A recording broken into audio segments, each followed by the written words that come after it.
आदाब, नमस्कार। मैं आज आपको रीजनिंग का पेपर सोल्व करवाऊंगा। जो मॉक टेस्ट में आपका जो पेपर नंबर है 24858, उसमें जो रीजनिंग के क्वेश्चन पूछे गए हैं 25 क्वेश्चन का कॉम्बिनेशन जो है वो किस तरीके से हमें सोल्व करना है, क्या आंसर आएगा और क्या उसका सॉल्यूशन होगा, यहाँ पर हम देखते हैं। देखो, फर्स्ट नंबर क्वेश्चन दे रखा है कि दिए गए विकल्पों में से संबंधित अक्षर शब्द संख्या को चुनिए।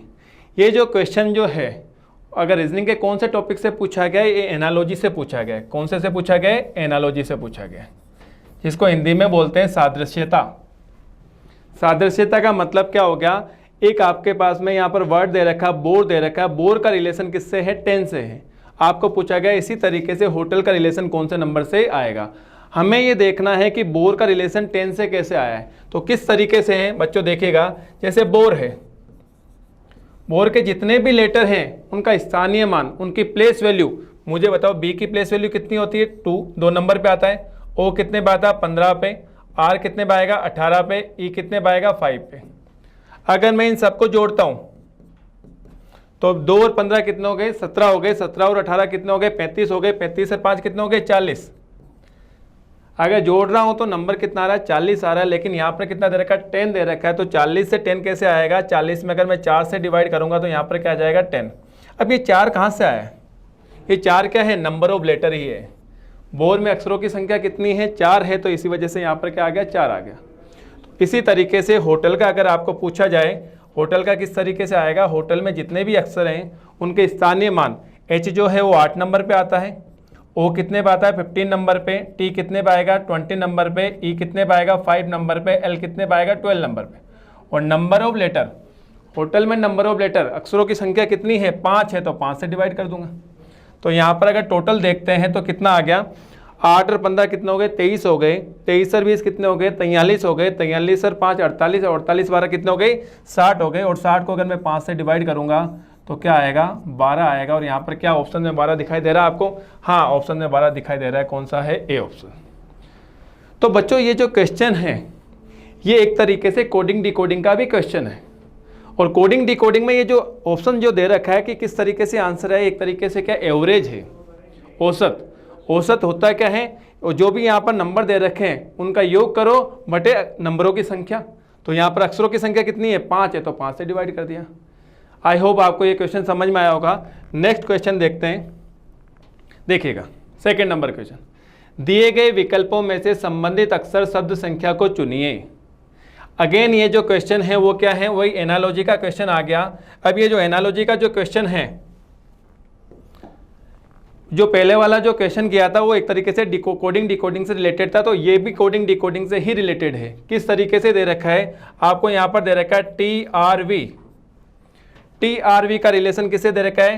TW और Z से। तो आपको क्या पूछा गया? उसी तरीके से NLP का रिलेशन किससे आएगा? तो मुझे बताओ बच्चों, अगर यहाँ पर मैं रिलेशन देखता हूँ, चलो नंबर देखते हैं। T का नंबर कितना होता है? 20। R का नंबर होता है 18 और V का नंबर कितना होता है? 22। अगेन यहाँ पर T का नंबर कितना है? 20। W का नंबर कितना है? 23 और Z का नंबर कितना है? 26। मुझे आप ये बताएं, टी का रिलेशन तो टी से सेम दे रखा है, तो वैसा का वैसा ही लेटर आ गया। यहाँ पर क्या दे रखा है? 18 से 23। 18 से 23 कब आएगा? प्लस के 5 करने से। किससे आएगा? प्लस के 5। 22 से 26 ये किससे आ रहा है? प्लस के 4 करने से। तो हमें पता चल गया ये 20 से 20, इसका मतलब यहाँ पर क्या हो रहा है? 0 आ रहा है। प्लस करो चाहे माइनस करो, यहाँ पर क्या हो रहा है? 0 हो रहा है। वह का वही लेटर यहाँ पर आ रहा है। तो इसी तरीके से NLP में N ऐसे कैसे आ जाएगा? L का नंबर कितना होता है? L का नंबर होता है 12। यहाँ पर प्लस के 5 किए तो यहाँ पर भी प्लस के 5 करेंगे तो 12 और 5 कितना हो गया? 17। और 17 पर क्या आएगा? Q। P कितना है? P नंबर आता है 16 पे। यहाँ पर 16 में यहाँ पर क्या कर रखा है? प्लस के 4 कर रखे, तो यहाँ पर भी प्लस के 4 करूँगा तो 16 प्लस 4 कितने हो गए? 20 आ गए। और 20 पे कौन सा लेटर आता है? T आता है। 20 पे कौन सा लेटर आएगा? T आएगा। तो इसका आंसर क्या आएगा? NQT। क्या ऑप्शन में दिखाई दे रहा है? हाँ, सी ऑप्शन क्या है? NQNT। नेक्स्ट क्वेश्चन देखते हैं। ये देखिएगा क्या दे रखा है? दिए गए विकल्पों में से संबंधित शब्द अक्षर संख्या आकृति ज्ञात कीजिए। ठीक है, ये जो क्वेश्चन है दोस्तों, ये जो क्वेश्चन है वो किसका है? क्लासिफिकेशन का है, ओड वन आउट का है। बेमेल छाटिए, वर्गीकरण कीजिए। और ये क्वेश्चन एग्जाम में आते ही आते हैं। तो हम इसका मतलब क्या हो गया, इस क्वेश्चन को किस तरीके से करना है, आपको ऑप्शन दे रखे हैं, 4 ऑप्शन दे रखे हैं, और 4 में से 3 जो ऑप्शन है वो किसी ना किसी तरीके से आपस में रिलेटेड है, किसी ना किसी तरीके से उनमें सिमिलरिटी पाई जा रही है। तो 4 में से जो 3 ऑप्शन में जो सिमिलरिटी पाई जा रही है उनको हमें अलग करना है, बाकी एक ऐसा ऑप्शन मिलेगा जिसमें वो सिमिलरिटी नहीं मिलेगी, उसको हमें अलग करना है और वही आंसर होगा। किस तरीके से देखिएगा, आपके पास में ए ऑप्शन जो है क्या दे रखा है, एम, के, जी और ए, ठीक है। बी ऑप्शन जो दे रखा है वो क्या है, आर, पी, एल, एफ। अब देखिएगा नंबर डाल दीजिए अपने यहाँ पर, एम का नंबर कितना है 13, के का नंबर होता है 11, जी का होता है 7 और ए का कितना होता है 1। इसी तरीके से आर का नंबर हो गया 18, पी का नंबर हो गया 16, एल का हो गया 12, एफ का क्या हो गया 6। देखिए 13 से 11 क्या हो रहा है, माइनस के 2, यहाँ पर 11 से 7, यहाँ पर तो हो रहा माइनस के 2, यहाँ पर क्या हो रहा माइनस के 4, 7 से 1 आ रहा है, इसका मतलब माइनस के क्या हो रहे हैं 6 हो रहे हैं। क्या इसमें भी ऐसा हो रहा है क्या, इसमें देखो 18 से 16 हो रहा है, यहाँ पर क्या हो रहा माइनस के 2, 16 से 12 हो रहा है माइनस के 4, 12 से 6 हो रहा है माइनस के 6, यहाँ पर भी माइनस के 2, यहाँ पर भी माइनस के 2, यहाँ पर भी माइनस के 4, यहाँ पर माइनस के 4, यहाँ पर माइनस 6 और यहाँ पर भी क्या हो रहा है माइनस के 6। इसका मतलब ए और बी जो ऑप्शन है ये तो एक दूसरे से रिलेटेड है, इनमें तो सिमिलरिटी पाई जा रही है। सी ऑप्शन को चेक करते हैं, सी क्या दे रखा है, V, T, P and J. V का नंबर कितना है 22 है, टी का नंबर 20 है, पी का 16 है, जे का कितना है 10। यहाँ पर देखते हैं 22 से 20 कैसे आया, माइनस के 2, 20 से 16 कैसे आया, माइनस के 4, 16 से 10 कैसे आया, माइनस के 6, माइनस के 2, माइनस के 4, माइनस के 6, इसका मतलब यहाँ पर भी यही आ रहा है। तो इन तीनों में सिमिलरिटी होगी। डी में ये वाला नहीं मिलेगा, देखते हैं डी में भी एक बार चेक कर लेते हैं। क्या दे रखा है, P N I N D, P का नंबर 16, एन का 14, आई का कितना 9 और डी का कितना है 4। देखो 16 से 14 क्या हो रहा है, माइनस के 2 आ रहे हैं, ये तो ठीक है, लेकिन 14 से 9 जो है वो माइनस के क्या है 5 है, कितने माइनस के 5, और 9 से 4 में भी क्या दे रखा है, माइनस के 5 दे रखे हैं। अब आप समझ गए कि क्या आंसर होना चाहिए, क्योंकि ये जो 3 ऑप्शन है उसमें तो जो गैप है वो क्या है, सिमिलर है, लेकिन इसमें गैप सिमिलर नहीं है, तो आंसर क्या जाएगा, डी ऑप्शन। आई होप आपको ये क्वेश्चन समझ में आया होगा। नेक्स्ट क्वेश्चन करते हैं। नेक्स्ट क्वेश्चन को देखिएगा, दिए गए विकल्प संबंध में से आपको अलग छांटना है, ठीक है। अभी सेम वैसा ही क्वेश्चन था, जो कौन सा था, क्लासिफिकेशन का था, ओड वन आउट का था। ये भी क्वेश्चन किसका है, क्लासिफिकेशन का है, ओड वन आउट का है। वो जो क्वेश्चन था वो क्या था, लेटर क्लासिफिकेशन था, ये जो है वर्ड क्लासिफिकेशन है। कहने का मतलब है 4 वर्ड का कॉम्बिनेशन आपको दे रखा है, इनमें से एक को आपको अलग करना है। मुझे बताएं, पहला ऑप्शन दे रखा है रूबी माणिक के, बी ऑप्शन दे रखा है सोना, सी क्या दे रखा है नीलम दे रखा है, और डी क्या दे रखा है पुखराज। आपको पता होगा माणिक के, नीलम और पुखराज ये तीनों के तीनों क्या हैं, पत्थर है, स्टोन है। क्या है, स्टोन है। इसका मतलब ये अगर ये तीनों स्टोन हो गए, बाकी जो तीनों पत्थर हो गए, इसका मतलब तीनों की ग्रुपिंग हो गई। और जो सोना है वो पत्थर नहीं है, वो क्या है, मेटल है, धातु है। तो आंसर क्या जाएगा, कौन सा अलग हो गया, बी ऑप्शन आंसर में आएगा। क्लियर।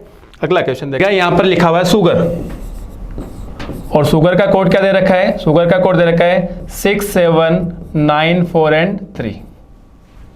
और अगला एक वर्ड दे रखा है पोप, और पोप का कोड दे रखा है 282, और आपको कोड किसका पूछा गया, सुपर। देखिएगा दोस्तों, ये एक तरीके से क्या है, फिक्स कोडिंग है। क्या है, फिक्स कोडिंग। फिक्स कोडिंग का मतलब क्या हो गया, फिक्स कोडिंग का मतलब हो गया जो लेटर के कोड हो गए वो फिक्स हो गए। अब कैसे पता करेंगे ये फिक्स कोडिंग होगी, देखो मैं 2 तरीके से आपको बताता हूँ। सबसे पहली चीज, आपको जो भी वर्ड पूछा गया है, जिस वर्ड का कोड पूछा गया उसके जितने भी लेटर हैं, क्या ऊपर वाले दोनों वर्ड में से मिलके बने हैं क्या। किस तरीके, एस तो एस यहाँ पर आ गया, यू यहाँ पर आ गया, पी यहाँ से मिल गया, ई यहाँ से मिल गया, आर यहाँ से मिल गया। फर्स्ट पॉइंट तो हमें पता चल गया कि सुपर का कोड पूछा गया, तो सुपर के जितने भी लेटर हैं ऊपर वाले दोनों वर्ड में।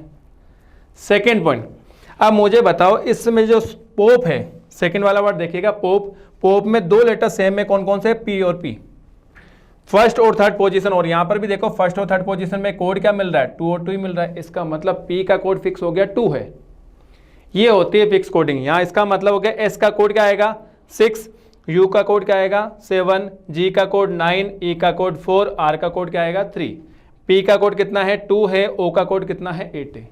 जब हमें सबका कोड पता चल गया तो सुपर का कोड लिखेंगे, तो S का कोड यहाँ से लिखेंगे, S का कोड कितना जाएगा 6, U का कोड अगेन यहाँ से लिखेंगे कितना 7, P का कोड सेकंड वाले वर्ड से आएंगे, सेकंड वाले वर्ड में कौन है 2, E का कोड अगेन यहाँ से आ जाएगा कितना 4 और E का कितना R का कितना जाएगा 3।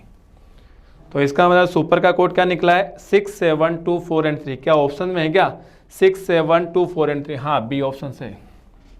तो आंसर क्या चला जाएगा बी ऑप्शन 6, 7, 2, 4 एंड 3। अगला क्वेश्चन देखते हैं।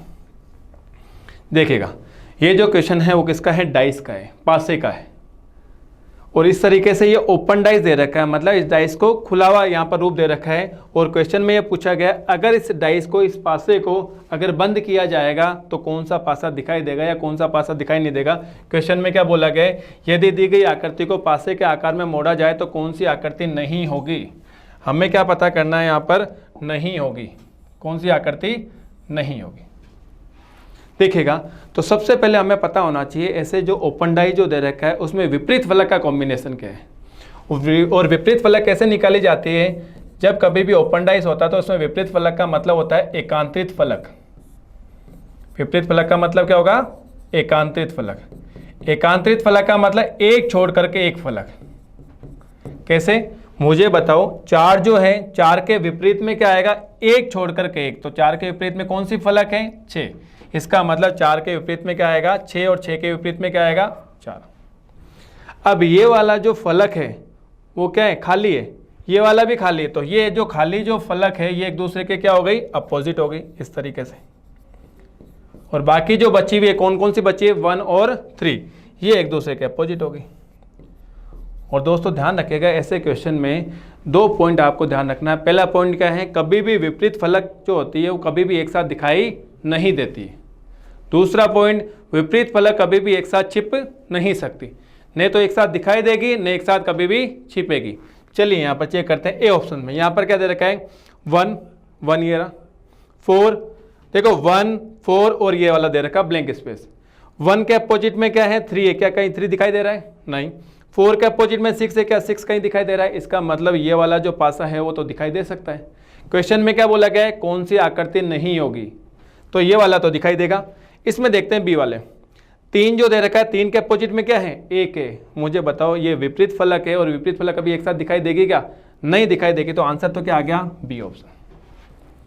सी को चेक करते हैं, जैसे 1 है, 1 के विपरीत पे क्या है 3 है, कहीं 3 दिखाई दे रहा है, नहीं। 6 के विपरीत पे क्या है 4, क्या 4 दिखाई दे रहा है। इसका मतलब ये वाला पासा तो क्या है पॉसिबल है, बनाया जा सकता है।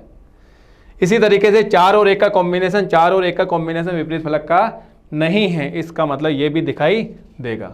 कौन सी आकृति दिखाई नहीं देगी, बी ऑप्शन। क्यों दिखाई नहीं देगी, अभी मैंने आपको बताया था 3 और 1 का कॉम्बिनेशन एक तरीके से क्या है विपरीत फलक का है, और कोई भी 2 विपरीत फलक ना तो एक साथ कभी दिखाई देती है ना ही कभी एक साथ छिप सकती है। अगला क्वेश्चन देखते हैं। देखिएगा ये जो क्वेश्चन होते हैं वो किसके हैं, मिसिंग नंबर के, ठीक है। तो मिसिंग नंबर किस तरीके से, यहाँ पर दे रखा है 66, 18 और 15। एक आपको एग्जाम्पल दे रखा है, उसी एग्जाम्पल को फॉलो करते हुए, उसी का रूल और रेगुलेशन अप्लाई करते हुए हमें इसमें क्वेश्चन मार्क की जगह पता करना है कि कौन सा नंबर आएगा। अब देखो यहाँ पर क्या दे रखा है, एक जो फर्स्ट वाला जो दे रखा है उसमें 16 है, 18 है और 15 है। थोड़ा सा नंबर पे गौर करो, तो नंबर पे आप गौर करोगे ना, इन दोनों नंबर का जो टोटल है ना उसका डबल ही दे रखा है 66। कैसे, 18 प्लस 15 कितने हो गए 33 हो गए, और 33 को अगर मैं 2 से मल्टीप्लाई करूंगा तो क्या जाएगा 66 आएगा। सेम इसी तरीके से यहां पर दे रखा 48, 14 और यहां पर क्वेश्चन मार्क है। इसका मतलब 48 कब आएगा, जब इन दोनों का योग करने से, इन दोनों का योग करके डबल करूंगा, तो इन दोनों का योग क्या हो जाएगा 14 प्लस क्वेश्चन मार्क, इसको 2 से मल्टीप्लाई करूंगा तो क्या जाएगा 48 आ जाएगा। अब मुझे एक चीज़ आप ये बताओ, 48 में से अगर यहाँ पे 2 इधर जाएगा तो डिवाइड होगा, और 48 को 2 से डिवाइड करोगे तो कितना आएगा 24 आएगा, और 14 उधर आएगा तो क्या हो जाएगा माइनस, तो क्वेश्चन मार्क की जगह कितना जाएगा 24 माइनस 14, आंसर कितना जाएगा 10। और आप देख भी सकते हो अगर मैं 10 यहाँ पर रखूँगा तो 10 प्लस 14 कितने हो गए 24 हो गए, और 24 का डबल कितना हो जाएगा 48। क्या आंसर जाएगा बी ऑप्शन 10। क्लियर। अगला क्वेश्चन देखते हैं। देखिएगा 8 नंबर, ये जो क्वेश्चन है वो किसका है, वेन आरेख का है, वेन डायग्राम का है। वेन डायग्राम में दो तरीके से क्वेश्चन पूछे जाते हैं, जिसमें से एक पहला टाइप क्या है, आपको वर्ड का कॉम्बिनेशन दे रखा है, कौन कौन सा दे रखा है, भारत दे रखा है, हरियाणा दे रखा है और विश्व दे रखा है। और हमें ये पता करना है ये जो शब्द जो दे रखे हैं ना, इनका आपस में किस तरीके से रिलेशन है। मुझे बताओ, ये विश्व तो एक बड़ा रूप हो गया, विश्व के अंदर क्या आएगा, भारत आएगा, और भारत के अंदर क्या आएगा, हरियाणा आएगा। तो इसका वेन आरेख कैसे बनेगा, मान लो ये वाला पूरा का पूरा क्या है, विश्व है, क्या है, विश्व, और विश्व के अंदर क्या है, भारत। तो ये वाला जो वेन डायग्राम है किसका हो गया, भारत का, और भारत के अंदर क्या जाएगा, हरियाणा। तो इस पूरे तीनों शब्दों का जो वेन आरेख है वो इसी तरीके से बनेगा। क्या ऐसा कहीं ऑप्शन में है क्या, हाँ ऑप्शन में है, कौन सा है, सी। क्लियर। अगला क्वेश्चन देखते हैं, देखिएगा 9 नंबर, ये जो क्वेश्चन है, ए डी की माता है, एफ सी का पिता है, डी सी का भाई है, सी ई का पुत्र है, तो बताओ डी ई से किस प्रकार संबंधित है। ये जो क्वेश्चन है वो किसके हैं, ब्लड रिलेशन का क्वेश्चन है। और जब कभी भी ऐसे क्वेश्चन आते हैं तो इसका सोल्व करने का तरीका क्या होता है, हम क्या बनाते हैं, हम यहाँ पर फैमिली ट्री बनाते हैं। जो भी रिलेशन दे रखा है उसकी क्या बनाएंगे, फैमिली ट्री बनाएंगे। और फैमिली ट्री के 2-3 पॉइंट है वो आप ध्यान रखिएगा। अगर कोई भी पुरुष आता है, मेल आता है, तो उसको हम या इससे बताएंगे, स्क्वायर के अंदर डालेंगे। कोई फीमेल है, कोई महिला है, उसको किससे बताएंगे, सर्कल से। और इसी तरीके से अगर फादर मदर, माता पिता और पुत्र और पुत्री का रिलेशन किससे बताएंगे, एक वर्टिकल लाइन से बताएंगे। भाई बहन का जो रिलेशन बताएंगे वो किससे बताएंगे, हॉरिजॉन्टल लाइन से। और पति और पत्नी का रिलेशन किससे बताएंगे, डबल हॉरिजॉन्टल लाइन से। अटूट रिश्ता होता है तो दो अपन यहाँ पर लाइन बनाएंगे। चलिए इसी तरीके से अप्लाई करते हैं। पहला क्या दे रखा है, देखो एक एक लाइन को देखना है। ए डी की माता है, ए माता है, डी की, तो मैंने आपको बताया था माता पिता और पुत्र और पुत्री का रिलेशन किससे बताएंगे, ऊर्ध्वाधर लाइन से। तो ए डी की माता है तो ए को यहाँ पर रखा और डी को यहाँ पर रख दिया। अब ए माता है, इसका मतलब ए कौन हो गई, महिला हो गई। महिला को मैं कैसे बताऊंगा, सर्कल से। डी का मुझे नहीं पता जेंडर की, डी यहाँ पर पुरुष है या महिला है। आगे देखते हैं, आगे पता चलेगा। एफ सी का पिता है, क्या मुझे बताओ एफ और सी इनमें से कहीं आया हुआ है क्या, कोई भी पॉइंट नहीं आया हुआ, तो इसको एक बार आप स्किप कर दो लाइन को, बाद में देखेंगे। आगे दे रखा है डी सी का भाई है, अब यहाँ पर डी आ चुका है। डी भाई है तो मैं कैसे बताऊंगा, स्क्वायर के अंदर, और सी का भाई है तो भाई बहन का रिलेशन कैसे बताते हैं, क्षैतिज लाइन से। डी सी का भाई है। अब यहाँ पर आ सकता हूँ, एफ सी का पिता है, मुझे बताओ इन दोनों की जो माता है वो कौन है, ए है। यहाँ पर बोला गया एफ जो है सी का पिता, मुझे सी का पिता होगा तो डी का पिता भी होगा। अगर डी का पिता होगा तो इसका क्या हो जाएगा, पति हो जाएगा। इसका क्या हो जाएगा, पति। तो पति का और पत्नी का रिलेशन इस तरीके से बताते हैं, तो ये एफ कौन हो जाएगा, ए का पति हो जाएगा, और सी का क्या हो गया, पिता हो गया। आगे देखते हैं, सी जो दे रखा है वो ई का पुत्र है। सी पौत्र है, ये मैंने बना दिया। पौत्र का मतलब क्या हो गया, इसके कोई या तो जो सी जो है वो ई का पुत्र, इसका मतलब ई जो है सी का या तो दादा होगा या दादी। इसका मतलब सी के कौन है, फादर कौन है, एफ है, और एफ के ऊपर की तरफ कौन आएगा, ई आएगा। जो सी जो है वो ई का क्या हो गया, पौत्र। देखो कैसे, ई का बेटा और बेटे का बेटा क्या कहलाएगा, पौत्र कहलाएगा। हमारा क्या बन गया, फैमिली ट्री बन गई। अब देखो रिलेशन क्या पूछा गया, डी ई से किस प्रकार संबंधित है। किसका पूछा गया है, डी का। ध्यान रखना यहाँ पर डी का पूछा गया है तो डी का ही रिलेशन बताना है, और किससे बताना है, ई से बताना है। इस लाइन का मतलब क्या हो गया, डी ई से किस प्रकार संबंधित है, इसका मतलब हो गया ई जो है वो डी को क्या बोलेगा। मुझे बताओ ई सबसे पहले एफ को क्या बोलेगा, बेटा, और इसके बेटे का बेटा ही तो है डी, और बेटे का बेटा क्या कहलाता है, पौत्र कहलाता है। क्या पौत्र ऑप्शन में है क्या, हाँ बी ऑप्शन से। तो आंसर क्या जाएगा, बी ऑप्शन। इसी तरीके से फैमिली ट्री हमें यहाँ में ड्रॉ करनी होती है। अगला क्वेश्चन देखिएगा, देखो ये क्वेश्चन दे रखा है आपका अल्फ़ाबेट टेस्ट का, और एक क्वेश्चन एग्जाम में 100% ये आता ही आता है। बहुत ही सिंपल क्वेश्चन है। क्या दे रखा है, नीचे दिए गए विकल्पों में से उस विकल्प को चुनिए जो दिए गए शब्द से में नहीं बनाया जा सकता। एक वर्ड आपके पास में ये दे रखा है, क्या दे रखा है, न्यूमेरिकल एप्टीट्यूड। न्यूमेरिकल एप्टीट्यूड, ये पूरा वर्ड दे रखा है, और ये बोला गया इनके लेटर से इन 4 ऑप्शन में से कौन सा नहीं बनाया जा सकता। मतलब 4 ऑप्शन में से एक ऑप्शन ऐसा मिलेगा जिसमें जो लेटर होंगे ना वो इनमें से नहीं होंगे, जो वर्ड में से। देखते हैं, फर्स्ट वाला ऑप्शन एंटर। क्या मुझे बताओ एंटर में ई है, इसमें देखना एंटर का ई भी आ रहा है, एन भी है, टी भी है, टी ए रहा। ई भी है और आर भी है, ये तो बनाया जा सकता है। यूपीयर का देखना, यू के बारे में यू यहाँ पर है, पी के बारे में देखूंगा तो पी यहाँ पर है, ई भी है, ए भी है और आर भी, ये भी बनाया जा सकता है।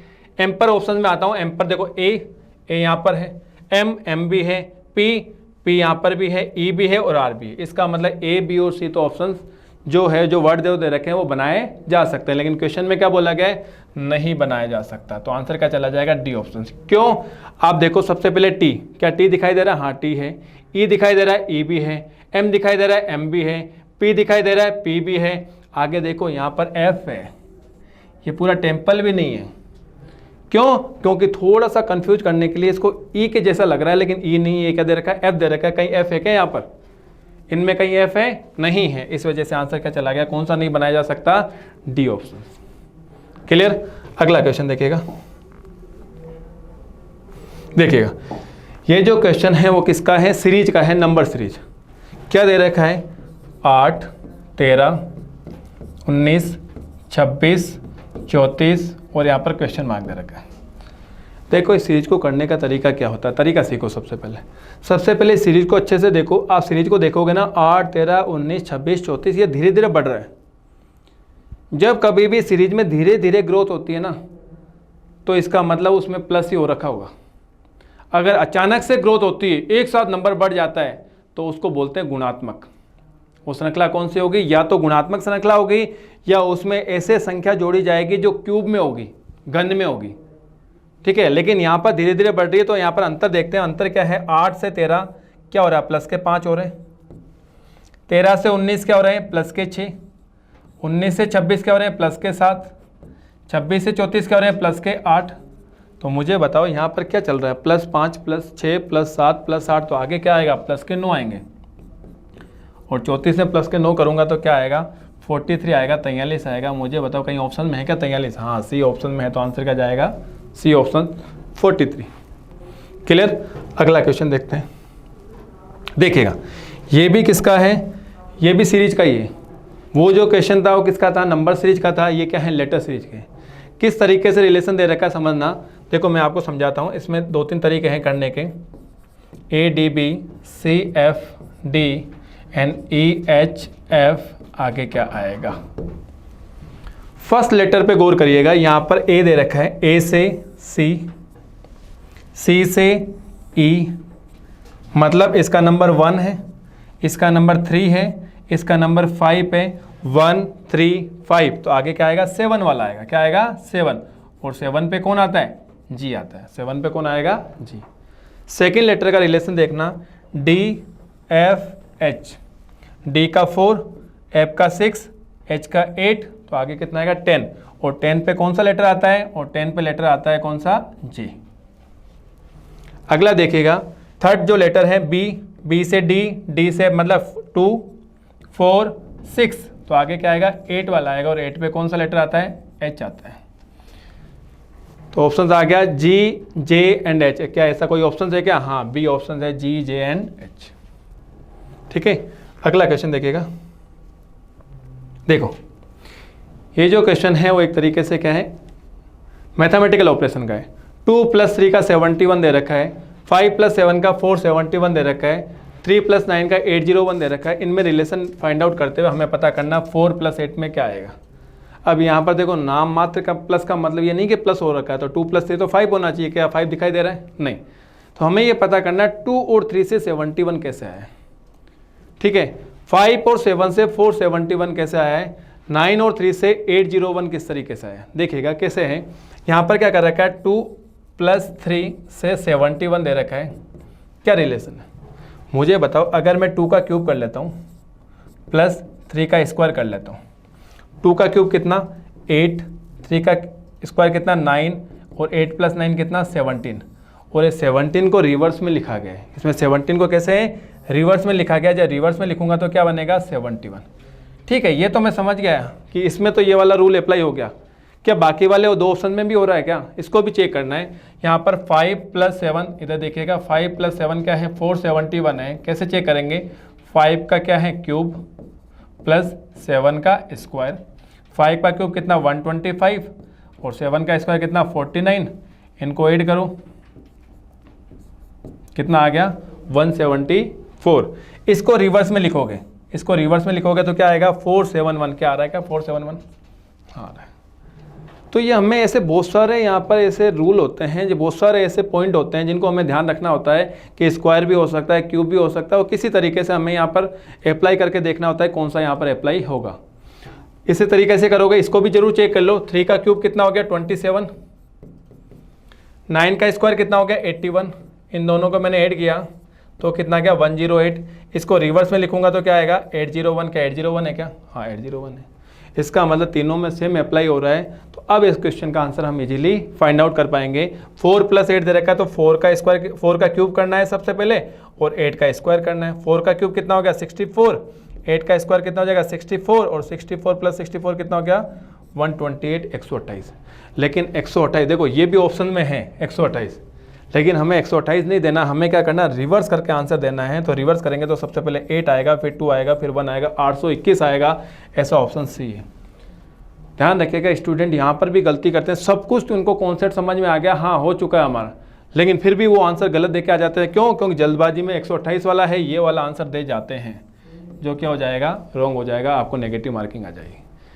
इसलिए बच्चों ध्यान रखिएगा, जो भी क्वेश्चन आप कर रहे हो, जो आंसर निकाल रहे हो, उसका एकदम अच्छे से उसका आंसर दें, सटीक आंसर देना है। ठीक है, अगला क्वेश्चन देखिएगा।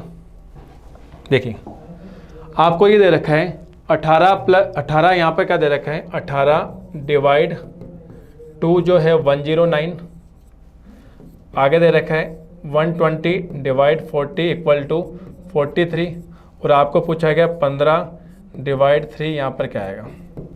सेम उसी तरीके से क्वेश्चन है। अगर 18 को 2 से अगर मैं डिवाइड करता तो 9 आता है। क्या यहाँ पर 9 है क्या, यहाँ तो 109 है। आगे दे रखा है 120 को अगर मैं 40 से डिवाइड करूँगा तो क्या मिलना चाहिए 3 मिलना चाहिए। क्या यहाँ पर 3 का कॉमन है क्या, यहाँ पर तो 43 है। तो यहाँ पर हमें देखना है कि 18 और 2 से 109 कैसे आया है, 120 से 140 यहाँ पर 43 कैसे आया है। अगर इन दोनों का रूल हमें पता चल गया तो उससे हम इसको इस पर अप्लाई कर देंगे और आंसर निकालेंगे। थोड़ा सा गौर करो, यहाँ पर हमें पता है देखो डिवाइड वाला तो आ रहा है, 18 को 2 से कर रहे हैं तो 9 यहाँ पर दिखाई दे रहा है, 120 को 40 से डिवाइड कर रहे हैं 3 यहाँ पर भी दिखाई दे रहा है। इसका मतलब ये वाला तो नंबर जो है वो तो हमें डिवाइड करने से मिल रहा है, लेकिन आगे वाला यहाँ पर मुझे बताओ, यहाँ पर 10 है और यहाँ पर 4 है, ये किस तरीके से देखिएगा। यहाँ पर क्या दे रखा है, सबसे पहले 18 + 2, 18 + 2 20 होता है, और 20 को 2 से डिवाइड करूंगा तो कितना आएगा 10, और आगे जो है वो मैंने अभी आपको बताया था 18 को 2 से अगर डिवाइड करते हैं तो कितना आएगा 9। ये 2 नंबर मिले, इन दोनों को नंबरों को कंबाइन करके लिखा गया है। इन दोनों को नंबरों को कंबाइन करूंगा तो क्या जाएगा 109। जोड़ना नहीं है, कंबाइन करना है। चलो इसमें देखते हैं, ये तो हमें पता चल गया 120 में को 40 से डिवाइड करेंगे तो आएगा तो 3 वाला तो दे रखा है, लेकिन इसी तरीके से यहाँ पर 4 आ रहा है क्या, कैसे 120 दे रखा है प्लस 40, ये कितना हो गया 120 + 40, ये कितना हो गया 160, और यहाँ पर किससे कर रखा है, यहाँ पर 2 से डिवाइड कर रखा है, तो यहाँ पर किससे डिवाइड करेंगे 40 से, क्योंकि यहाँ पर 2 है तो यहाँ पर क्या है किससे डिवाइड हो रहा है 40 से। तो मुझे बताओ 160 है, और 160 को अगर 40 से डिवाइड करोगे तो कितना जाएगा 4 आ जाएगा। कितना जाएगा 4, तो यहाँ पर 4 दिखाई दे रहा है। और 3 कैसा है, 3 तो सिंपल 120 को डिवाइड किया गया किससे 40 से, तो 3 आएगा। तो इसी तरीके से बोला गया 15 और 3 को देखो किस तरीके से, वही सेम। सबसे पहले 15 + 3 18, और 18 में 3 से डिवाइड करेंगे तो कितना आएगा 6, और दूसरा सिंपल 15 को 3 से सिंपल डिवाइड किया गया कितना 5, इन दोनों को कंबाइंड फॉर्मेट में लिखा गया है, क्या आएगा 65 आएगा, 65 आएगा। और ऐसा कौन सा ऑप्शन से, बी ऑप्शन। ठीक है, तो ऐसे क्वेश्चन में थोड़ा सा दिमाग लगाना है, और ऐसे क्वेश्चन में आपको एक भी बात बताऊंगा, अगर एग्जाम में आते हैं तो सबसे पहले ऐसे क्वेश्चन को अटेम्प्ट नहीं करना होता, स्टार्टिंग में नहीं करना होता। ठीक है, बाकी जो इजी क्वेश्चन है उनको क्वेश्चन को करते रहो ताकि कॉन्फिडेंस आपका बिल्ड हो जाए, और एक बार कॉन्फिडेंस बिल्ड होने के बाद ऐसे क्वेश्चन भी आप इजीली कर पाओगे। ठीक है, अगला क्वेश्चन देखिएगा। देखो ये जो टॉपिक का जो क्वेश्चन है उस टॉपिक का नाम है सिलोजिज्म, न्याय वाक्य। इसमें स्टेटमेंट दिया गया और कंक्लूजन दिए गए। तो हमें क्या करना होता है, जो स्टेटमेंट दिया गया उनका वेन डायग्राम ड्रॉ करना होता है। क्या ड्रॉ करना है, वेन डायग्राम। और वेन डायग्राम किस तरीके से ड्रॉ करना मैं आपको बताता हूँ। नो पेन इज कॉपी है, अगर हिंदी में पढ़ूंगा कोई पेन कॉपी नहीं है। इसका वेन डायग्राम कैसे बनेगा, कोई भी पेन कॉपी नहीं है, इस तरीके से बनाया जाता है। दोनों अलग अलग है, पेन और कॉपी। आप कहोगे सर अगर अलग अलग हैं तो इनके बीच में ऐसा तीर क्यों लगाया, एरो क्यों लगाया? देखो इसका रोल मैं आपको बताता हूँ कि इसका मतलब ये हो गया, एक एरो इधर से इधर है, एक एरो इधर से इधर है। इसका मतलब पेन की कॉपी से मना है तो कॉपी की भी पेन से मना होगी, दोनों एक दूसरे से मना है, बिल्कुल भी दोनों का आपस में कोई रिलेशन नहीं होगा, मना के लिए बोल रखा है। आगे दे रखा है कोई पेंसिल पेन नहीं है, कोई पेंसिल पेन नहीं है, तो मैं ऐसे बना देता हूँ, ये पेंसिल होगी, ये क्या नहीं है, पेन नहीं है, इस तरीके से बना दिया। कथन का हमें क्या बनाना होता है, वेन आरेख बनाना होता है। अब निष्कर्ष पहला चेक करता हूँ, कोई पेंसिल पेन नहीं है। वही जैसे इसी टाइप का जो सेंटेंस है, इसका मतलब पेंसिल और कॉपी के बीच में एरो आना चाहिए। मुझे बता, पेंसिल ये रही, कॉपी ये रही, क्या पेंसिल और कॉपी के बीच में ऐसा एरो है क्या? नहीं है। क्यों? क्योंकि पेंसिल और पेन के बीच में है ऐसा एरो, पेन और कॉपी के बीच में, लेकिन पेंसिल और कॉपी के बीच में ऐसा तीर नहीं है, इस वजह से ये आंसर नहीं आएगा। अगर इन दोनों के बीच में ऐसा तीर हो जाता तो ये सही चला जाता। आगे देखें, कुछ कॉपी पेन नहीं है, कुछ कॉपी पेन नहीं। अब समझो इधर, इसका मतलब क्या हो गया, पूरे कॉपी की पूरे पेन से मना है। जब पूरा कॉपी पूरा पेन नहीं हो सकता तो कॉपी का कुछ जो पार्ट है, यहाँ पर कुछ कॉपी दे रखी है। जब मुझे बताओ पूरी तरीके से कॉपी कभी पेन नहीं हो सकती, तो क्या कुछ हो सकती है, क्या नहीं हो सकती? कुछ कॉपी भी पेन नहीं होगी, और यहाँ पर दे रखा है कुछ कॉपी पेन नहीं है, तो ये सेकंड वाला क्या जाएगा, सही। तो कौन सा निष्कर्ष सही है, सेकंड वाला सही है, आंसर क्या जाएगा, बी ऑप्शन। क्लियर? अगला क्वेश्चन देखिएगा। देखो ये जो क्वेश्चन है वो किसका है, रैंकिंग का है, और रैंकिंग में भी कौन सा है, कंपैरिजन रैंकिंग है। अब यहाँ पर तुलना की जा रही है, क्या की जा रही है, राम श्याम से बड़ा है परंतु गीता से छोटा है, गीता मीना से छोटी है परंतु सुनील से बड़ी है, सुनील राम से बड़ा है, तो इनमें सबसे छोटा कौन है? ये जो क्वेश्चन होते हैं उसको बोलते हैं तुलनात्मक परीक्षण। तुलना की जा रही है, और तुलना एक तरीके से किसकी है, आयु की तुलना कर रखी है कि कौन किससे बड़ा है, कौन किससे छोटा है। देखो यहाँ पर कुछ कीवर्ड है, परंतु आ गया, यहाँ पर भी परंतु है, और किंतु, लेकिन, परंतु, ये हमेशा प्रथम व्यक्ति के बारे में बात करते हैं। मतलब पहले वाले सेंटेंस में दो है, एक तो राम है और एक श्याम है, तो राम जो है वो पहला व्यक्ति है और श्याम क्या है, दूसरा व्यक्ति है। परंतु जो है किसके लिए आएगा, पहले वाले व्यक्ति के लिए आएगा। पहले वाले व्यक्ति कौन है, राम है। इसका मतलब अगर मैं यहाँ पर राम लिखूंगा तो क्या सेंटेंस बनेगा, राम गीता से छोटा है। ठीक है, इसी तरीके से यहाँ पर कुछ कीवर्ड आता है, एक जो भी आता है, जो, जिसे, जिसका, जो, जिसे, जिसका जो होगा वो किसके लिए आता है, द्वितीय व्यक्ति के लिए आता है, सेकंड पर्सन के लिए आता है। चलो इस क्वेश्चन को सोल्व करने का तरीका हमेशा ध्यान रखना, जब कभी भी तुलना आप करोगे तो इस तरीके से करो, वर्टिकली, ऊर्ध्वाधर रूप में करो, और जो ऊपर की तरफ है, जो सबसे ऊपर की तरफ है वो सबसे ज़्यादा होगा, जो नीचे की तरफ है वो सबसे कम होगा। बस ये ध्यान रखना। कैसे, राम श्याम से बड़ा है, इसका मतलब इन दोनों में ऊपर की तरफ कौन आएगा, राम आएगा। राम श्याम से बड़ा है, तो मैंने यहाँ पर लिख दिया राम किससे बड़ा है, श्याम से बड़ा है, मतलब ऊपर की तरफ। परंतु गीता से छोटा, परंतु किसके लिए, राम गीता से छोटा है, इसका मतलब गीता बड़ी है राम से, तो यहाँ पर मैंने क्या रख दिया, गीता। पहले वाले जो सेंटेंस है उसका कंपेरिजन हो चुका है। आगे देखते हैं, गीता जो है मीना से छोटी है, गीता किससे छोटी है, मीना से, इसका मतलब मीना यहाँ आएगी। आगे परंतु, परंतु का मतलब गीता के लिए आया, पहले वाले व्यक्ति के लिए आया। गीता जो है वो किससे बड़ी है, सुनील से बड़ी है, इसका मतलब गीता से नीचे की तरफ कौन आएगा, सुनील आएगा। और सुनील छोटा है तो कितना भी छोटा हो सकता है वो राम से छोटा हो सकता है वो श्याम से छोटा हो। आगे देखते हैं, आगे दे रखा है क्या, सुनील जो है वो किससे बड़ा है, राम से बड़ा है, इसका मतलब राम से बड़ा है और गीता से छोटा है, तो इन दोनों के बीच में कौन आएगा। अब सुनील की पोजीशन यहाँ पर फिक्स हो गई, सुनील किधर आएगा, गीता और राम के बीच में। तो पांचों व्यक्ति का कंपैरिजन हो गया। सबसे ऊपर सबसे ज़्यादा जो बड़ा है वो कौन है, मीना है, उससे छोटी कौन है, गीता है, गीता से छोटा सुनील है, सुनील से छोटा राम है, और राम से छोटा कौन है, श्याम। क्वेश्चन में बोला गया सबसे छोटा कौन है, मुझे बताओ सबसे छोटा कौन दिखाई दे रहा है, श्याम दिखाई दे रहा है, तो आंसर क्या जाएगा, बी ऑप्शन, श्याम। क्लियर? अगला क्वेश्चन देखिएगा।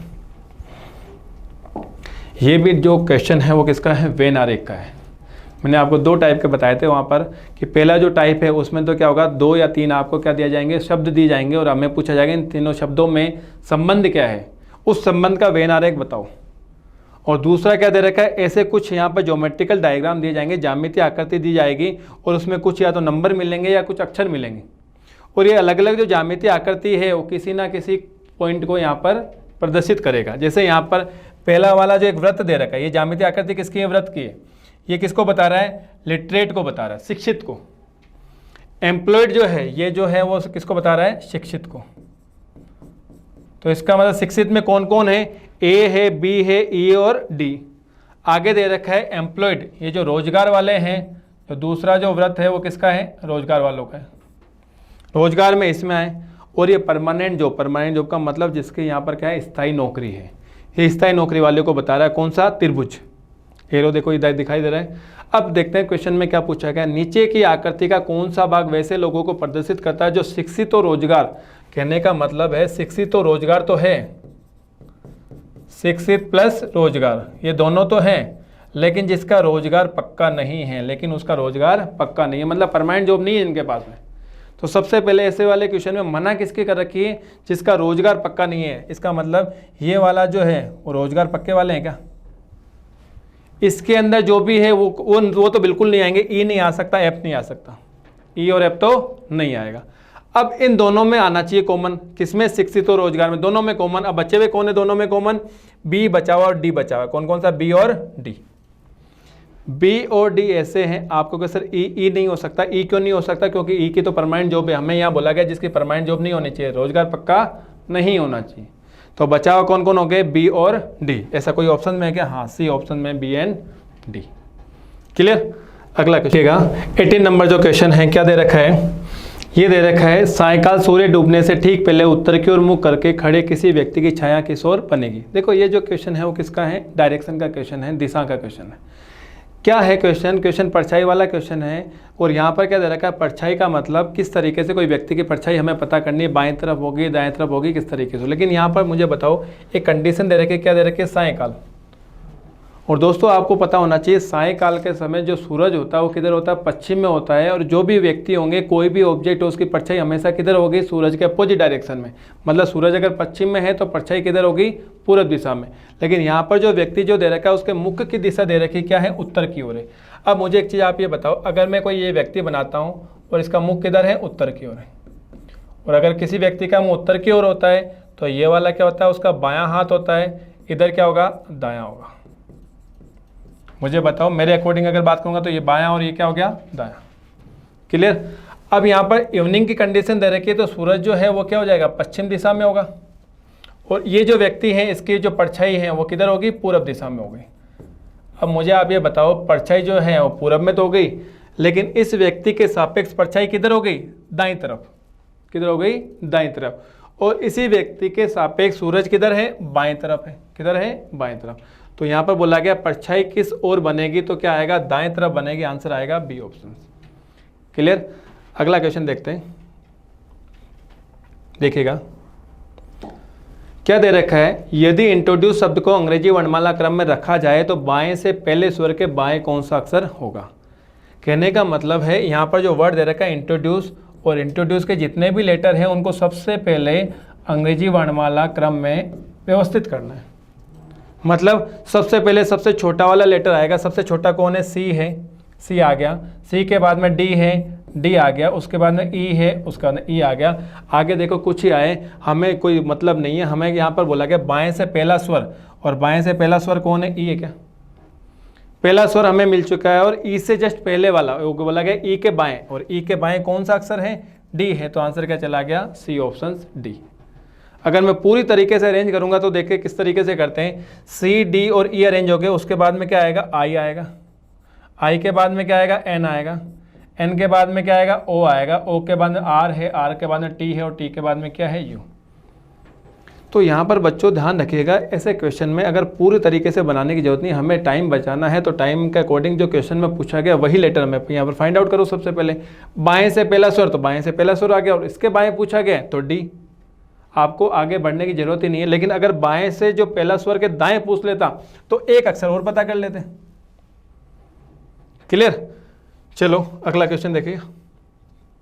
20 नंबर जो क्वेश्चन है क्या दे रखा है? कोडिंग डिकोडिंग का। यदि किसी सांकेतिक भाषा में नोएडा को 39658 लिखा जाता तो इंडिया को कैसे लिखा जाएगा? देखो अभी मैंने आपको कोडिंग डिकोडिंग का क्वेश्चन भी करवाया था, ठीक है। तो यहाँ पर भी एक तरीके से ये क्या है, फिक्स कोडिंग है कि नोएडा का यहाँ पर दे रखा है 39658, तो इंडिया का कोड। और फिक्स कोडिंग का मतलब मैंने क्या बताया था, जिस वर्ड का आपको पूछा गया ना उसके जितने भी लेटर हैं, क्या नोएडा में क्या इंडिया के जितने भी लेटर आई भी है, एन भी है, डी भी है, आई भी है और ए भी है, तो इसका मतलब नोएडा में जो लेटर का जो कोड दे रखा है ना, ये फिक्स कोडिंग वाले हैं। किस तरीके से दे रखा है, 39658, एन का कोड 3, ओ का कोड 9, आई का कोड 6, डी का कोड 5, ए का कोड 8 है। जब ये हमें पता चल गया तो इंडिया का कोड हमें पता करना है, इसी के कोडिंग इसको बोलते हैं फिक्स कोडिंग। तो आई का कोड यहाँ से लिखेंगे, आई का कोड क्या आएगा 6, एन का कोड यहाँ से लिखेंगे क्या आएगा 3, डी का कोड कितना आ गया 5, आई का कोड अगेन 6 और ए का कोड क्या आ गया 8 आ गया। तो 6 3 5 6 8, ऐसा कोई ऑप्शन है क्या, हाँ सी ऑप्शन है, तो आंसर क्या जाएगा सी ऑप्शन, 6 3 5 6 8। अगला क्वेश्चन देखिएगा 21 नंबर, ये क्या है, काउंटिंग द फिगर का क्वेश्चन आ गया कि इसमें कितने त्रिभुज हैं। सिंपल सा है, देखिएगा किस तरीके से करना है। ऐसे जब कभी भी आते हैं, एक यहाँ पर एक आकृति है, ये वाली आकृति, इस तरीके से आकृति आपको दिखाई दे रही है, ये वाला है। जब कभी भी ऐसी आकृति हमें दिखाई दे जिसमें विकर्ण दिखाई दे रही है, विकर्ण है, उसके बाद में मिडिल से एक और इस तरीके से डिवाइड किया गया है। ऐसे में अगर हमें त्रिभुज पता करना है, इसका एक तरीका होता है, आप नंबरिंग कर दो 1 2 3 4 5 एंड 6, जितना मैक्सिमम नंबर आ रहा है उसके डबल क्या होंगे, त्रिभुज होंगे। तो मुझे होता 6 है तो त्रिभुज कितने आ जाएंगे, 6 + 2 कितना हो गया 12, 12। मतलब इस वाले भाग में तो क्या आ गया 12 आ गया, एक भाग और है ऐसे, देखो ऐसे दिखाई दे रहा है। और इसका भी एक तरीका होता है, अगर इस तरीके से कोई भी जो त्रिभुज है, त्रिभुज के किसी भी वर्टेक्स से, किसी भी शीर्ष से अगर कोई लाइन इस तरीके से आ रही है, तो ऐसे में नंबरिंग करो 1 और 2, तो हम दोनों को आपस में जोड़ेंगे तो 1 + 2 कितना हो गया 3 हो गया। 3 त्रिभुज है, कैसे, एक त्रिभुज ये वाला, एक त्रिभुज ये वाला 2 और एक ये पूरा, तो इसमें त्रिभुज कितने हो गए 3 हो गए। तो 12 + 3 15 तो है, लेकिन क्या दोनों को कंबाइन करने से भी एक्स्ट्रा बनता है क्या, देखो जब दोनों को कंबाइन करेंगे तो ये एक्स्ट्रा बन गया, कौन सा वाला, ये वाला, एक ये, एक ऊपर बन गया और एक नीचे बन गया। तो टोटल 15 तो बने ही थे, 2 एक्स्ट्रा और बन गए। कैसे बने हैं, दोनों को कंबाइन करने से बने। तो टोटल त्रिभुज कितने हो गए, 3 + 12 का कॉम्बिनेशन था ही, 2 एक्स्ट्रा बन गए, तो कितना हो गया 17 हो गया। तो यहाँ पर आंसर क्या जाएगा, बी ऑप्शन 17। और देखो 15 भी है, 15 तो इसके अकॉर्डिंग भी है, लेकिन हमें ये तो ठीक है, हमें ये तो कंफर्म हो गया कि 15 तो बनेंगे ही बनेंगे। थोड़ा कोशिश ये करेंगे क्या दोनों को कंबाइन करने से कुछ एक्स्ट्रा त्रिभुज भी बने हैं क्या, उसको भी हमें यहाँ पर फाइंड आउट करना है। ठीक है, क्लियर। अगला क्वेश्चन देखो 22 नंबर, ये जो है वो क्या है, सीरीज का ही क्वेश्चन है। इस तरीके से यहाँ पर क्या रिपीटेशन सीरीज है, किस तरीके से करना होता है, देखो एक तरीका मैं बताता हूँ। यहाँ पर बोला गया ABC ब्लैंक स्पेस है, BC ब्लैंक स्पेस, ECDE फिर ब्लैंक स्पेस, DEF और यहाँ पर ब्लैंक स्पेस। ऐसे वाले क्वेश्चन को सोल्व करने से पहले आप ये देखें जितने भी लेटर दिखाई दे रहे हैं विद ब्लैंक स्पेस टोटल कितने हैं। आप देखो 1 2 3 4 5 6 7 8 9 10 11 12 13 14 15 और 16, टोटल कितने दे रखे हैं 16 का कॉम्बिनेशन। और 16 में जो पेयरिंग बनेगी वो 4 4 की पेयरिंग बनती है। तो यहाँ पर 4 4 का पार्ट अलग अलग से डिवाइड कर दीजिए, 4 पे मैंने अलग से कर दिया, 4 को इसको अलग कर दिया, 4 इसको अलग कर दिया और 4 ये। अब इनका आपस में रिलेशन देखो, आप देखो फर्स्ट लेटर देखना, यहाँ पर ए है, इसमें बी है, इसमें सी है, इसमें डी है। अगर आगे भी होता तो फिर क्या मिलता, ई मिलता। तो A B C D E continue चल रहा है। आगे देखो बी यहाँ पर है, सी यहाँ पर है, डी यहाँ पर है, यहाँ पर ई है सेकेंड लेटर, ये भी कंटिन्यू आगे बढ़ रहे हैं। तो यहाँ पर सी है तो मुझे बताओ यहाँ पर क्या आएगा, डी आएगा। सी के बाद में थर्ड नंबर पे यहाँ पर कौन आएगा, डी। डी के बाद देखो ई दिखाई दे रहा है, ई के बाद में कौन है, एफ है। सीरीज कंफर्म हो गई। अब यहाँ पर मुझे बताओ इस सेकंड वाला जो कॉम्बिनेशन, इसमें ई है तो ई से पहले क्या आएगा, डी आएगा। क्यों, क्योंकि डी, डी के बाद में ई के बाद में क्या आएगा, एफ और एफ के बाद में क्या आएगा, जी। इसका मतलब ये सीरीज इस तरीके से है। तो यहाँ पर सबसे पहले फर्स्ट वाले ब्लैंक स्पेस से कौन आया, डी। सेकेंड ब्लैंक स्पेस पे भी कौन है, डी। थर्ड पे कौन है, एफ। और फोर्थ पे कौन है, जी। डी डी एफ जी का कॉम्बिनेशन क्या कहीं ऑप्शन में है क्या, हाँ बी ऑप्शन में, डी डी एफ एंड जी। ऐसे वाले क्वेश्चन में हमें पेयरिंग बनानी है। 4 4 की पेयरिंग बनेगी, 5 5 की पेयरिंग बनेगी, वो डिपेंड करेगा कितने लेटर का यहाँ पर दिया गया है। क्लियर। अगला देखिएगा 23 नंबर। 23 नंबर जो क्वेश्चन है वो क्या है, मिरर इमेज का है। और आप यहाँ पर देखो जो दर्पण है ना, दर्पण ये है M और N वाला। जब नीचे की तरफ दर्पण होता ना, एक देखो, एक दर्पण की पोजीशन या तो ऐसे मिलेगी आपको ऊर्ध्वाधर, और एक होती है क्षैतिज। जब कभी भी क्षैतिज रूप में दर्पण दिखाई देता है तो हमें हमेशा जल प्रतिबिंब निकालना होता है। क्या निकालना होता है? जल प्रतिबिंब। और जल प्रतिबिंब का एक कॉन्सेप्ट होता है क्या, जल प्रतिबिंब में ऊपर वाला भाग नीचे हो जाता है, नीचे वाला भाग ऊपर हो जाता है, लेकिन बाएं और दाएं भागों में कोई परिवर्तन नहीं होता। लेकिन अगर इस तरीके से ऊर्ध्वाधर रूप में दर्पण है, तो जब कभी भी ऊर्ध्वाधर रूप में दर्पण है और उसका प्रतिबिंब अगर हमें पूछा जाए किसी भी आकृति का, तो ऊर्ध्वाधर दर्पण में प्रतिबिंब क्या होता है, उसका बायां भाग दायां हो जाता है, दायां भाग बायां हो जाता है, लेकिन ऊपर और नीचे वाले भागों में कोई परिवर्तन नहीं होता है। हाँ, लेकिन मुझे बताओ यहाँ पर क्या है, जल प्रतिबिंब है। जल प्रतिबिंब का कॉन्सेप्ट क्या बताया था, ये ऊपर वाला भाग नीचे हो जाएगा, नीचे वाला भाग ऊपर हो जाएगा। लेकिन अब देखो, अब इसमें तो सेम है, ये आंसर नहीं हो सकता, इसमें सेम है, ये नहीं हो सकता, इसमें भी सेम है, ये नहीं हो सकता, तो आंसर क्या चला गया, सी ऑप्शन। वही सेम, ये वाला भाग नीचे वाला ऊपर चला जाएगा, तो ऊपर किस में है, इसी में तो है। ये वाला जो पॉइंट था, ये क्या चला गया, नीचे। देखो ये रहा नीचे। लेकिन ये वाला जो गोला आपको दिखाई दे रहा है ना, ये किधर है, बाईं तरफ है, तो बाएं का बाएं ही है। मैंने अभी आपको बताया था ऊपर और नीचे वाले आपस में चेंज होंगे, लेकिन बाएं और दाएं भागों में कोई परिवर्तन नहीं होगा, तो आंसर क्या जाएगा, सी ऑप्शन। अगला क्वेश्चन देखिएगा 40 नंबर। ये जो क्वेश्चन है वो किसका है, paper cutting and folding. Paper को किस तरीके से यहाँ पर फोल्ड करने के बाद में कट किया गया है, और आपको बोला गया कि अगर मैं पेपर को खोल दूँ तो कौन सी आकृति हमें दिखाई देगी। देखो सबसे पहले पेपर देखो, पेपर का शेप कैसा है। पेपर इस तरीके से चतुर्भुज रूप में ऐसा पेपर है।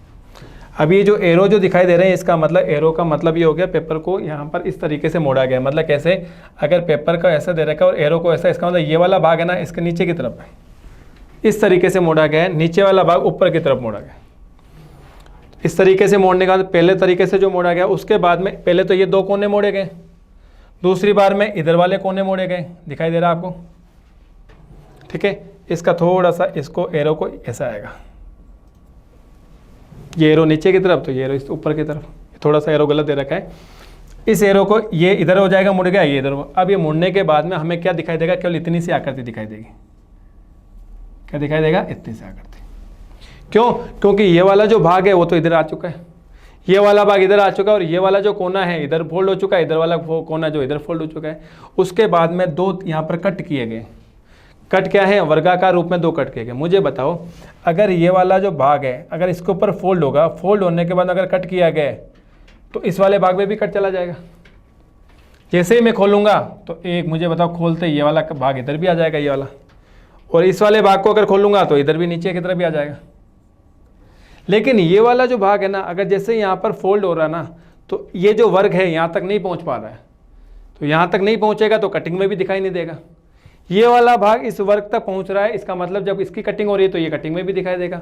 तो हम जब भी खोलेंगे तो हमें 4 वर्ग इसी तरीके से दिखाई देंगे। तो ऐसा कोई ऑप्शन है क्या, अरे इसमें तो बहुत सारे हैं, इसमें 4 है क्या, हाँ इसमें 4 है, इसमें नहीं है, इसमें भी नहीं, क्योंकि इधर वाले तो हमें यहाँ पर कटिंग में दिखाई देंगे ही नहीं देंगे। क्यों, क्योंकि ये वाला भाग कटिंग तक पहुँच ही नहीं पा रहा है, ये वाला भाग कटिंग तक पहुँच पा रहा है, इस वजह से दिखाई देगा, और ये वाला जो भाग है वो कटिंग तक नहीं पहुँच पा रहा है। क्लियर। अगला क्वेश्चन देखिएगा, लास्ट क्वेश्चन।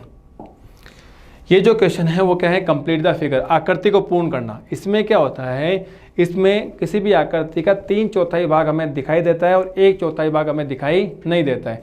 तो हमें क्या करना होता है, जो 3/4 भाग है उनकी समानता को देखते हुए 1/4 भाग को हमें क्या करना होता है, फिल करना होता है, उसको पूरा करना होता है। अब यहाँ पर देखो, ये वाला 1 पार्ट हो गया, ये 2 पार्ट हो गए, 3 हो गए, और ये 4 भाग हो गए, जिसमें से 3 भाग हमें दिखाई दे रहा है, 4था भाग हमें यहाँ पर फाइंड आउट करना है। मुझे बताओ, ऊपर वाले जो दोनों हैं इनमें तो समानता है, ये तो सेम है, लेकिन नीचे वाला अलग है। तो नीचे वाला जो तीसरा वाला भाग है वो किससे समानता दिखाएगा, चौथे वाले भाग से। तो इसी तरीके से जैसे यहाँ पर दे रखा है, अब मुझे बताओ, ये वाला जो भाग इधर गया तो ये वाला भाग इधर भी जाएगा, और ये वाला भाग इधर भी जाएगा। जैसे ये है वैसा का वैसा ही है। तो ऐसा त्रिभुज हमें एक जरूर दिखाई देगा जो कहाँ पर है, इस लाइन पे टच हो रहा है, क्योंकि ये भी लाइन पे टच हो रहा था। ऐसा ऑप्शन से भी आप एलिमिनेट कर सकते हो। मुझे बताओ ये वाला जो त्रिभुज है क्या ऊपर टच हो रहा है क्या? ये तो यहीं तक ही रह रहा है, तो ये वाला आंसर नहीं होगा। इसमें ऐसा कोई त्रिभुज बन ही नहीं रहा, इसमें जो त्रिभुज है वो उल्टा बन रहा है। तो जब 3 एलिमिनेट हो गए तो आंसर क्या जाएगा? C option. आप ऐसे भी देख लो ये किस तरीके से बनेगा। ये त्रिभुज ऊपर टच हो रहा है क्या? हो रहा है। और यहाँ से एक जो आकृति है वो यहाँ पर मिडिल में आ रही है, तो यहाँ पर आकृति मिडिल में आ जाएगी। ये लो सेम ऐसा कैसे ही बन रहा है। तो ऐसा कौन सा ऑप्शन है? सी ऑप्शन है। तो इस तरीके से ये 25 क्वेश्चन का जो कॉम्बिनेशन है वो मैंने सोल्व किया है। अगर कोई सा भी क्वेश्चन आपको समझ में नहीं आया हो तो बार बार इसको आप रिवाइज करके देखते रहें। ठीक है, okay, thank you so much.